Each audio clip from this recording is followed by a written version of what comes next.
Hello दोस्तों, नमस्कार। मेरे YouTube चैनल में आप लोगों का स्वागत है। आप लोग जानते होंगे कि हम लोगों का चल रहा है अंतरराष्ट्रीय संगठन। अंतरराष्ट्रीय संगठन में हम लोग पढ़ रहे हैं अंतरराष्ट्रीय राजनीति के उपागम। बहुत सारे जो है मोस्ट इम्पॉर्टेंट पॉइंट्स हम लोग देख चुके हैं और मैंने बताया है कि आप लोगों को कम से कम 15 से 20 जो है हमारे वीडियो आएंगे जिसमें जो है अंतरराष्ट्रीय राजनीति समाप्त हो जाएगा।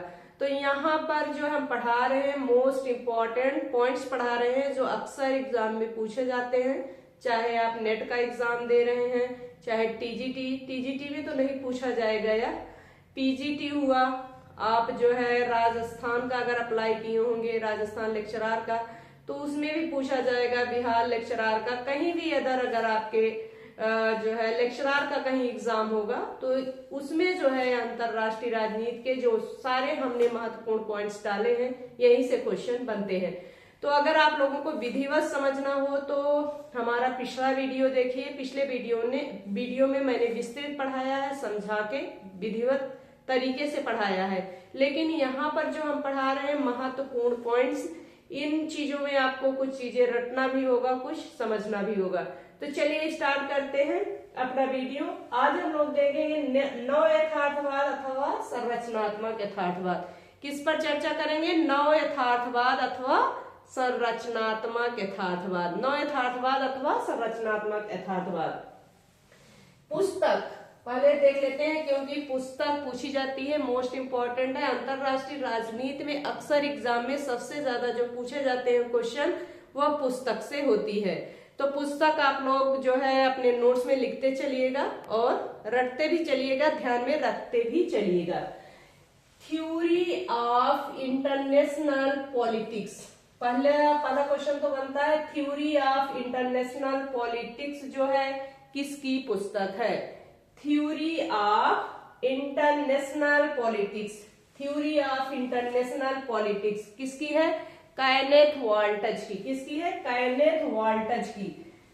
1979 में यह प्रकाशित हुई थी। 1979 में जो है कायनेथ वाल्टज की पुस्तक का क्या नाम है?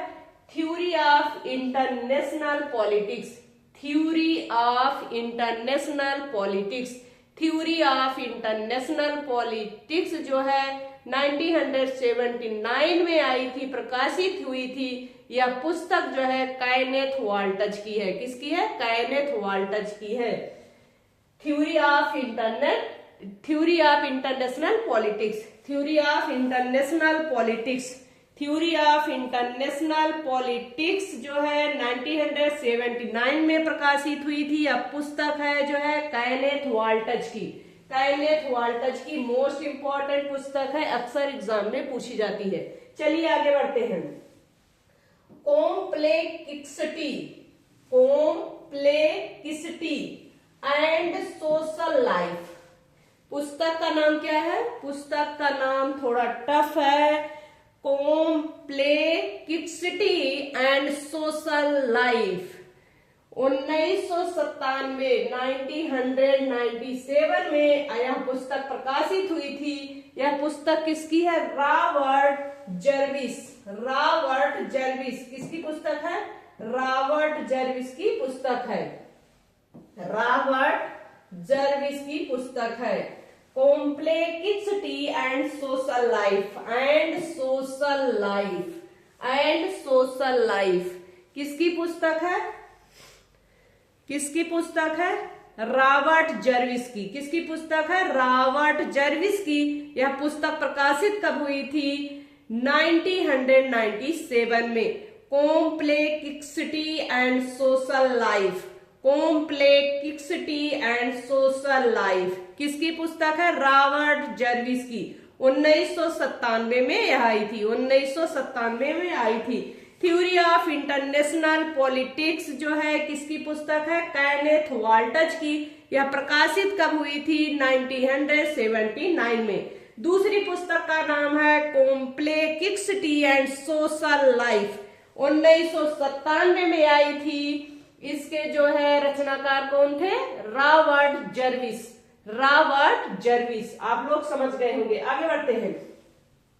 प्रतिरक्षात्मक यथार्थवादी चिंतन की, ध्यान से समझिएगा, अगर क्वेश्चन पूछा गया तो गलत मत करिएगा, ध्यान से समझने का प्रयास करिएगा। अगर आप नेट का एग्जाम दे रहे होंगे, अगर आप राजस्थान लेक्चरर का एग्जाम दे रहे होंगे, अगर आप पीजीटी का एग्जाम दे रहे हैं, तो यह वीडियो आपके लिए है। फुल नोट्स आपको मिल रहे हैं, जो है आप ध्यान से समझने का प्रयास करिएगा, क्योंकि क्वेश्चन यहीं से पूछे जाएंगे। मोस्ट इंपॉर्टेंट जो है लाइन मैंने यहाँ पर जो है आप लोगों के लिए डाले हुए हैं। तो क्या नाम है? प्रतिरक्षात्मक यथार्थवादी चिंतन की यथार्थवादी मान्यताओं के आधार पर शक्ति संतुलन की व्याख्या, आक्रामक यथार्थवाद। क्या है? ध्यान से समझिएगा। अगर पूछा गया प्रतिरक्षात्मक यथार्थवादी चिंतन की यथार्थवादी मान्यताओं के आधार पर शक्ति संतुलन की व्याख्या किसने की है? प्रतिरक्षात्मक यथार्थवादी, या पूछ लिया गया प्रतिरक्षात्मक यथार्थवादी चिंतन की व्याख्या किसने की है? तो किसने की है? जॉन मर्सहाइमर। किसने की है? जॉन मर्सहाइमर। किसने की है? जॉन मर्सहाइमर। प्रतिरक्षात्मक यथार्थवादी चिंतन की यथार्थवादी मान्यताओं के आधार पर शक्ति संतुलन की व्याख्या, आक्रामक यथार्थवाद। कहीं कहीं आपको आक्रामक यथार्थवाद मिलेगा कहीं कहीं आपको आक्रामक यथार्थवाद मिलेगा, कहीं कहीं जो है शक्ति संतुलन की व्याख्या मिलेगा, कहीं कहीं प्रतिरक्षात्मक यथार्थवाद चिंतन की यथार्थवादी मान्यताओं के आधार पर क्वेश्चन पूछा जा सकता है। तो आप लोग गलत मत करिएगा। इनकी पुस्तक का नाम है tragedy of great power politics. Tragedy of great power politics किसकी पुस्तक है? जॉन मर्सहाइमर, जो 2001 में प्रकाशित हुई थी। पुस्तक का क्या नाम है? Tragedy of great power politics. Tragedy of great power politics. Tragedy of great power politics पुस्तक का नाम जो है, रचनाकार कौन है? रचनाकार है जॉन मर्सहाइमर। जॉन मर्सहाइमर, जो 2001 में प्रकाशित हुई थी। मोस्ट इंपॉर्टेंट पुस्तक है tragedy of great power politics. Tragedy of great power politics जो 2001 में प्रकाशित हुई थी, जो है रचनाकार है जॉन मर्सहाइमर। जॉन मर्सहाइमर कौन है? विचारक जॉन मर्सहाइमर। आप लोग समझ गए होंगे। प्रतिरक्षात्मक यथार्थवादी चिंतन अगर पूछा गया तो किसका नाम आएगा? जॉन मर्सहाइमर का नाम आएगा। अगर कहीं पूछा गया शक्ति संतुलन की व्याख्या, शक्ति संतुलन की व्याख्या किसने की है? नाम आएगा जॉन मर्सहाइमर का आएगा। अगर कहीं पूछा गया जो है आक्रामक यथार्थवाद कहीं पूछा गया तो किसका नाम आएगा? जॉन मर्सहाइमर का नाम आएगा। जॉन मर्सहाइमर की पुस्तक का नाम है जो है tragedy of great power politics. और ये सारे जो विचारक हैं वह नव यथार्थवाद अथवा संरचनात्मक यथार्थवाद से संबंधित हैं। जो सारे विचारक हमने बताए, जो पुस्तक हमने बताई, जो सारी चीजें हमने आपको बताई, यह किससे संबंधित है? नव यथार्थवाद अथवा संरचनात्मक यथार्थवाद से यह विचारक संबंधित है। कभी कभी क्वेश्चन पूछा जाता है कि नव यथार्थवाद के विचारक कौन हैं, तो यह संरचनात्मक यथार्थवाद के विचारक कौन हैं। तो ये सब चीजें जो हमने यहाँ पर डाली है, Kenneth Walters, Robert Jervis, John Mearsheimer, यह सब विचारक जो है किससे संबंधित है? नव यथार्थवाद अथवा संरचनात्मक यथार्थवाद से संबंधित है। आप लोग समझ गए होंगे। पुस्तक आप लोग नोट कर लिए होंगे, क्योंकि क्वेश्चन यहीं से पूछा जाता है। कभी कभी डेट भी पूछी जाती है, कब यह पुस्तक प्रकाशित हुई थी इनकी, इसलिए मैंने डेट भी जो है डाल दिया है। तो आप लोग नोट कर लीजिए। आगे बढ़ते हैं हम लोग। चलिए, मर्सहाइमर का नव यथार्थवादी स्थिरता सिद्धांत। अभी हमने पीछे बताया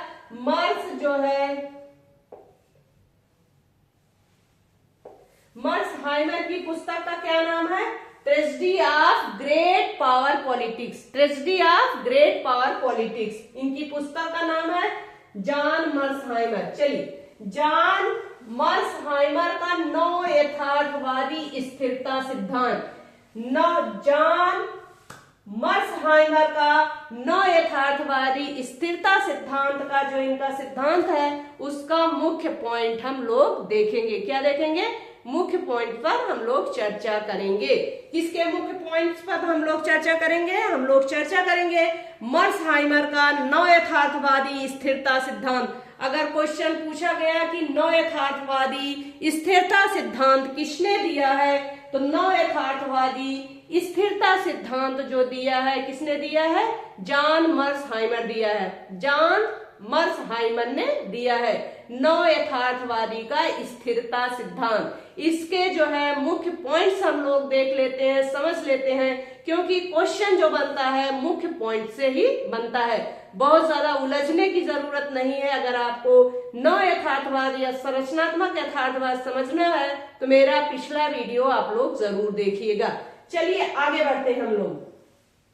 मुख्य पॉइंट्स जो इनके सिद्धांत में आएगा, नौ यथार्थवादी स्थिरता सिद्धांत में मर्सहाइमर का जो मुख्य पॉइंट्स आएगा वह पहला पॉइंट्स है स्थिर द्विध्रुव की शर्तें। स्थिर द्विध्रुव की शर्तें, स्थिर द्विध्रुव की शर्तें। अगर क्वेश्चन पूछा गया स्थिर द्विध्रुव की शर्तें जो है किस सिद्धांत से संबंधित है, तो यह जो है नौ यथार्थवादी स्थिरता सिद्धांत से संबंधित है। नौ यथार्थवादी स्थिरता सिद्धांत से संबंधित है स्थिर द्विध्रुवी की शर्तें। आगे बढ़ते हैं। दूसरा, शीत युद्ध के दौरान यूरोप, शीत युद्ध के दौरान यूरोप, शीत युद्ध के दौरान यूरोप।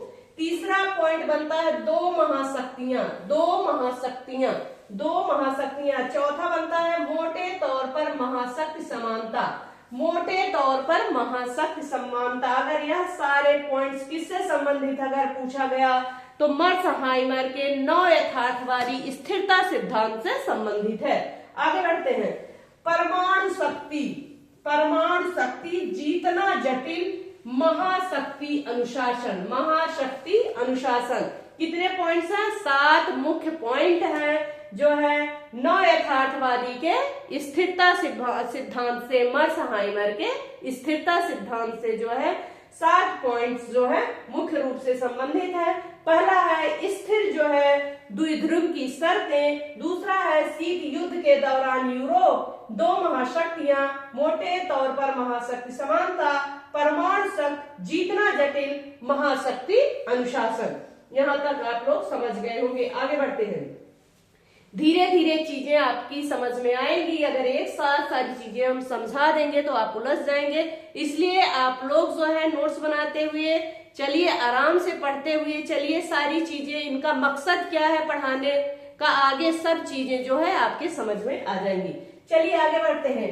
अस्थिर बहुध्रुव की शर्तें। अभी मैंने बताया कि स्थिर बहुध्रुव की शर्तें क्या क्या थी। ठीक है, आप लोग समझ गए होंगे स्थिर बहुध्रुव की शर्तें क्या थी। अब समझते हैं अस्थिर बहुध्रुव की शर्तें क्या थी।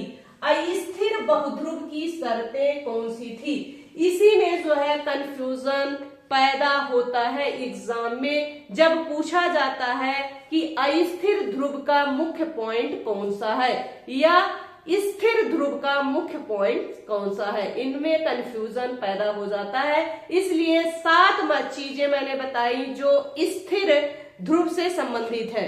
स्थिर ध्रुव की शर्तें हैं, स्थिर ध्रुव की शर्तें हैं, और जो यहाँ पर अस्थिर बहुध्रुवी की शर्तें हैं उसको हम लोग देख लेते हैं।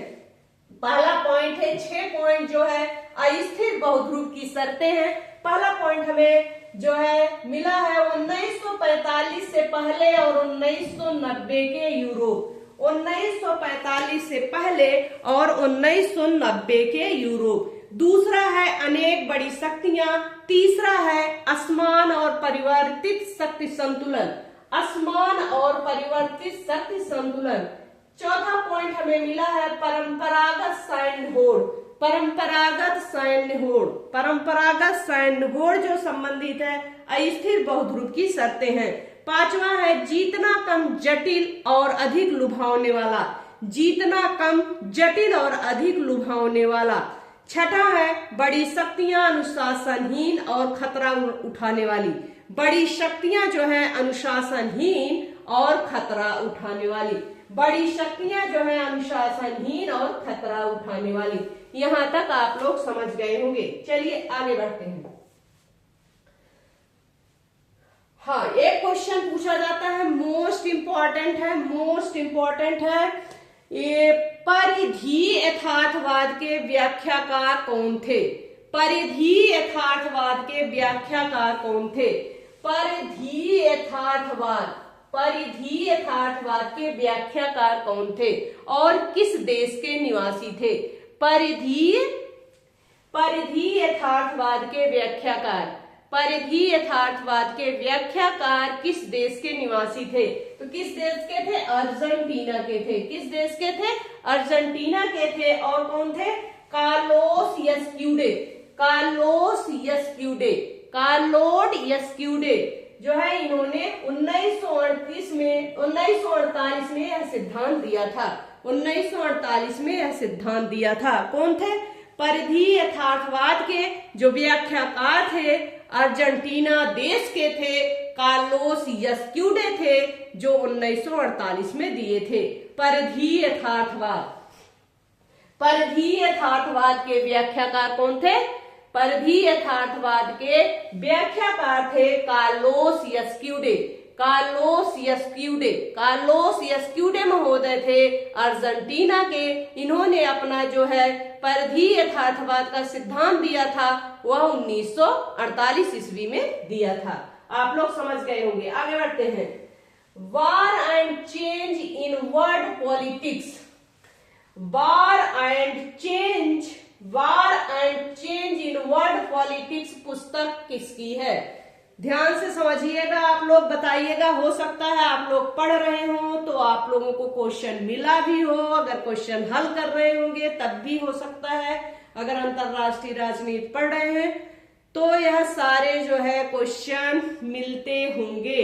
तो आप बताइए जो है war and change in world politics पुस्तक किसकी है? War and change in world politics, war and change in world politics, war and change in world politics पुस्तक किसकी है? किसकी है? गिल्पिन की है। किसकी है? गिल्पिन महोदय की है। किसकी है? गिल्पिन महोदय की। किसकी है? गिल्पिन की है। War and change in world politics, war and change in world politics, war and change in world politics किसकी पुस्तक है? गिल्पिन महोदय की है। इसमें जो है, इस पुस्तक में 9 यथार्थवाद की झलक दिखाई देती है। इस पुस्तक में अगर पूछा गया किसकी झलक दिखाई देती है, यथार्थवाद की, उदारवाद की, आदर्शवाद की, किसकी झलक दिखाई देती है? 9 यथार्थवाद की झलक दिखाई देती है गिल्पिन महोदय की पुस्तक में। पुस्तक का नाम क्या है? War and change in world politics. पुस्तक किसकी है? गिल्पिन महोदय की है, जिसमें 9 यथार्थवाद की झलक दिखाई देती है। तो यार आज का वीडियो अगर आपको पसंद आया तो प्लीज मेरे लिए एक शेयर जरूर करिएगा और आप लोग कमेंट्स भी करते रहिए। धन्यवाद।